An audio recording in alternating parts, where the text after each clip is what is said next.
Welcome to my channel. आज की video में मैं आपको बताने वाला हूं कि अगर आपके पास प्ले स्टोर में please open my app to establish a connection with the server की प्रॉब्लम आ रही है तो आप इसको किस तरह से फिक्स कर सकते हैं। इस प्रॉब्लम को फिक्स करने के लिए आपको सिंपल से 2 से 3 स्टेप्स करने पड़ेंगे और आपकी ये प्रॉब्लम फिक्स हो जाएगी। उससे पहले अगर आपने चैनल को सब्सक्राइब नहीं किया तो चैनल को सब्सक्राइब कर लें और साथ में बेल आइकन को प्रेस कर लें ताकि नई आने वाली वीडियोज़ की अपडेट आपको मिलती रहें। इस प्रॉब्लम को फिक्स करने के लिए आपने सबसे पहले अपने मोबाइल फ़ोन की सेटिंग्स को ओपन कर लेना है। उसके बाद आपको यहाँ पर ऐप्स या ऐप मैनेजर का ऑप्शन मिल जाएगा तो आपने यहाँ पर क्लिक कर देना है। यहाँ पे सारी इंस्टॉल्ड ऐप आपको शो हो जाएंगी तो यहाँ से आपने गूगल प्ले स्टोर को फाइंड कर लेना है। उसके बाद आपने गूगल प्ले स्टोर पर क्लिक कर देना है।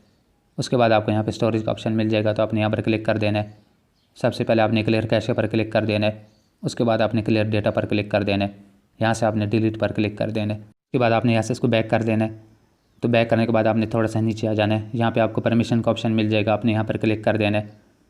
यहाँ पे आपने सारी परमिशन को इनेबल कर देना है। यहाँ पे आपकी कोई भी परमिशन डिसेबल नहीं होनी चाहिए। उसके बाद आपने इसको बैक कर लेना है। ऊपर आपको 3 डॉट का ऑप्शन मिल जाएगा तो आपने यहाँ पर क्लिक कर देना है और यहाँ से आपने अनइंस्टॉल अपडेट्स पर क्लिक कर देना है। उसके बाद आपने यहाँ से इसको बैक कर लेना है। उसके बाद आपने गूगल प्ले सर्विसेज को फाइंड कर लेना है तो यहाँ से आपने इस पर क्लिक कर देना है। उसके बाद अगेन आपने स्टोरेज पर क्लिक कर देना है। सबसे पहले आपने क्लियर कैशे पर क्लिक कर देना है। उसके बाद आपने मैनेज स्टोरेज पर क्लिक कर देना है। सबसे लास्ट में आपको क्लियर ऑल डेटा का ऑप्शन मिल जाएगा तो आपने यहाँ पर क्लिक कर देना है। यहाँ से आपने इसको ओके कर देना है। तो यहाँ से सिर्फ आपका प्ले स्टोर का डेटा डिलीट होगा, बाकी आपका कोई भी डेटा डिलीट नहीं होगा। सिर्फ ये होगा कि आपको दोबारा से प्ले स्टोर की आईडी को लॉगिन करना पड़ेगा। उसके बाद आपको ऊपर 3 डॉट का ऑप्शन मिल जाएगा तो यहाँ पर क्लिक करने के बाद आपने अनइंस्टॉल अपडेट्स पर क्लिक कर देना है।